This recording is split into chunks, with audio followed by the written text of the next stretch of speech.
Hey guys, what's going on? We have another episode of Friday Night Smackdown, and to open up the show, we're just gonna get right into it. We have Shawn Michaels, the general manager, comes out and he talks about two matches. He says tonight the two big matches on the card are gonna be Rey Mysterio, Goldust, and Ryback, triple threat for that spot in the Armageddon Hell in a Cell #1 contenders. And then we have Sting and Samoa Joe taking on Sheamus and Jack Swagger in our main event. Shawn, that's just it. Shawn Michaels says that and he walks off, general manager. Haven't really used Shawn Michaels a bit. I felt like I could just get him on the card to give him some boosts in storylines and stuff. But yeah, there we go. And then our second match, speaking of people in that match, we have Colt Cabana and the Hart Dynasty teaming up to take on Alberto Del Rio and the Tag Team Champions. And during this match, Tyson Kidd actually manages to defeat Shelley by submission with Canadian Maple Leaf, the God Tyson Kidd. Due to this, we had Ted DiBiase Jr. distracting Del Rio. If you don't remember all those weeks ago, Del Rio cost Ted a chance at the Armageddon Hell in a Cell, and his partner Dolph Ziggler is in that match as well. So it's good to see, we have some kind of storylines going out here, kind of that whole shebang. We have some pretty good ratings, I can see. Shelley and Sabin. Shelley with an 84, Sabin with an 82, Colt Cabana with an 81, Tyson Kidd with a 78, David Hart with a 70, and Alberto with a 97. Alberto's kind of a sleeper hit type of guy. Pretty good six-man tag to open up the show. And after that, we have Velvet taking on Melissa. And Velvet actually takes the loss to Melissa in 1848 by pinfall with an air raid crash following interference from Astra Dunless. So the Coven, that nasty Coven are ruining matches again. So Melissa actually making a pretty good upset against Velvet here. Melissa has been in the WWE since around the start of the Save, but she was kind of hackled. She was in the slave shackles of those damn Bellas and their void sucking, they're just absolute. The Bellas just as in one of those times where I just go off script and just talk. I honestly feel my okay, I know with wrestling, and I hate people who do this. It's back in the day, you don't know how it was to be a kid in the 80s, man, with Hulk Hogan, brother. I don't, so that's why I don't give a shit. I like my period of wrestling. This era of wrestling right here, I genuinely did enjoy it. There's a lot of shit I hated about it, don't get me wrong, and I would much rather prefer it if it was like this. And I think, you could say what you want about the era of today, but I feel it's way better than the PG type era shit, which is John going over everybody, and 2013, 2014 was kind of blossoming into what we know now. It was very slowly, but all things even that considered, with the Divas especially, I know people the Divas Revolution makes me upset. Honest to God, I much prefer how they handle the women's division now than back when around that time, when I was first watching it, because it's it's always the Bellas are just so fucking void of just anything. They're not great wrestlers. Sometimes you don't have to be. They have good charisma. They did not have good charisma.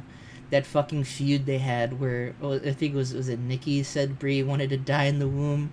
That as fucking hilarious as that was at the time as a kid, that was just awful. I wasn't offended by it like some people were, and it's okay, yeah, I get it, it's we're in the modern era, but it's I honestly just thought that was fucking stupidly funny. But yeah, no, this idea that they're at Evolution, I really think they should have, I liked the whole Evolution pay-per-view, and now I'm just on a tangent, so I'm just gonna run on it.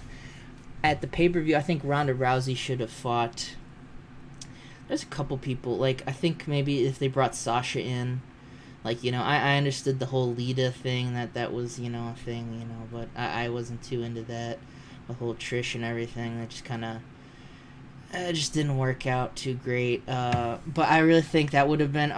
maybe it would have been interesting. If you did want to give Trish a match, I think you could have maybe gave it to Ronda. That would have been a fun nostalgia trip. But having, Nikki... Or I can't even remember if it was Nikki or Brie. I honest to God can't remember which one of them fought Ronda, because we all knew what was going to happen. But, this idea that they're, The idea that they're on par with the women's revolution is just kind of insulting to me. Like, like the very start of it. Like, obviously Becky and them didn't start it, but they were very close at the beginning of it. It was mostly Paige and Emma, and even Emma. Like, I know people like, I think Emma's fine, but she's let's be real honest with ourselves. But anyway, that tangent aside, we can move on. Sorry for that. I just felt like talking. This is the one written angle I have. Katie Lee and Velvet, they're getting beaten down by the Coven. Just kind of getting the shit beat out of him. And all of a sudden, AJ Lee's music hits. Oh my god, we didn't expect the Divas champion to be here tonight. She rushes down and attempts to make the save, but the numbers game, they're just too strong. But all of a sudden, I just realized why. So this is supposed to be Madison Lane. If I do Madison Eagles again, I'm going to cry. I had to restart this episode like once already, so we're just going to leave it in. So Madison Lane comes out, makes the save. Together with Lane, AJ, and the Gatecrashers, they stand tall over the Coven. All Madison sneaks a few looks at AJ's title. Champion and challenger seem to be working together tonight. Again, supposed to be Madison Lane, but Madison. I'm glad I had that tangent now, so I didn't look like an absolute idiot. I mean, I still look like an idiot, but I'm a little tired. It's Sunday. I want to take a nap rather than booking this, but I want to book this just to get it out of the way. But anyway, tangent aside, let's move on to the next thing. And we see Sheamus, he's walking down looking for Jack Swagger when Mark Henry comes up. And Mark Henry talks about how he wants to fight Suzuki Gun at Hell in a Cell in a 3-man tag thing. He recruited Lord Tensai, and he wants Jack Swagger, and he needs to talk to him. And Sheamus is like, can you, fuck off? Swagger's my partner tonight, asshole. And then as they walk into the room, we see Swagger, he's floating upside down, like Exorcist style. And by Exorcist style, I mean you can clearly see the fish wire. So clearly these bad special effects can only mean one thing, and that's that Oz has made his appearance. So Sheamus immediately gets into a rage. He's like, I literally cannot stand Kevin Nash doing this hocus pocus bullshit, ruining my actual life. Sheamus is just done with it. And then Mark's just like, he has an idea, but we don't get to see it. The camera then fades out as we move into the next segment. And we have that aforementioned triple threat. We have Rey Mysterio, Ryback, and Goldust. And Rey Mysterio manages to get the win when defeats Goldust with the 619 into the frog splash. Obviously, he was the best one here. Goldust is 75, but that's not too bad. And then Ryback with an 83. I hate Ryback. He sucks. I think I've made that point well known at this point. And then we have Sting basically talking. He's basically just hypes up his match against Cena next week. Continues that this is going to be a challenge for him. It's going to be a rough one. But he also puts up, tonight, his main event. He's going to team with Samoa Joe, who, he's worked with before, and he's an awesome wrestler. Taking on two guys, he's faced Swagger, but he's never faced Sheamus. I think he's faced Sheamus before. I already forgot. He talks about Sheamus, how it's going to be a rough night. It's going to be a tough fight. But you know what? He needs a tough fight in order to get ready for that fight against Cena. There's just how it has to be. And then in 94A, we see Sting and Samoa Joe defeat the team of Mark Henry, the replacement for Jack Swagger. I see what I did there. When Samoa Joe defeated Mark Henry with oh my god, the dude. I want you to imagine, okay, in 2013, I think I would have shit my pants if I saw Samoa Joe hit the muscle buster on a Mark Henry. Holy shit. During the match, basically, at one point, Sting, is being, chopped or something. How Sheamus does, the chops on the ropes. He does that. All of a sudden, ref turns his back. John Cena just runs at, he has the old, padlock, but it's not, the oversized padlock, where it's, silly, haha, get it, he's a white rapper. It's just a padlock. He just punches Sting in the face with it, and Sting is just fucked. His face explodes. And that brings Samoa Joe into a rage, and he gives him the strength he needs to fucking hit the muscle buster on a fucking Mark Henry, which is, that's still just so nuts to me. Absolutely, the absolute madman of a unit doing that. But yeah, all in all things, a good match to end SmackDown off. And then we kind of see, Samoa Joe tries to tend to Sting, but Mark Henry and Sheamus beat him down.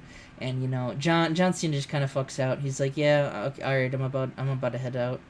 And as they're doing that, Minoru Suzuki comes down, and he just does it like I like to think Sheamus tries to attack Minoru Suzuki, and and he just kind of like just bops like Sheamus on the face and just stuns him. He's just going right for Mark Henry. He's like, I'm gonna beat this motherfucker's ass, dude, and that's what he does. They get into a huge fight. We just have chaos on SmackDown. You know, chaos, I mind you, is something that Triple H said SmackDown was all about. So, you know, bringing reality, art imitates life, you know, and whatever. I think you get the point. But yeah, that's how I end SmackDown. So let's end SmackDown 94A, up in 7 regions. Always good to see. Yeah, pretty good SmackDown. I liked it, you know. Kind of rushed the booking just because I want to get to King of the Ring, so then I could take a break from booking the series for a bit. And by break, like I said, by the time this episode comes out, that break will be like done for like 2 weeks. So, and by break I mean like a couple days. But yeah, no, all things considered, I think I want to thank everybody for watching, and I want to welcome everybody to King of the Ring, which will be the next episode, and I can't wait to record that, which will be next. And I can't wait for you guys to watch it, which will be next.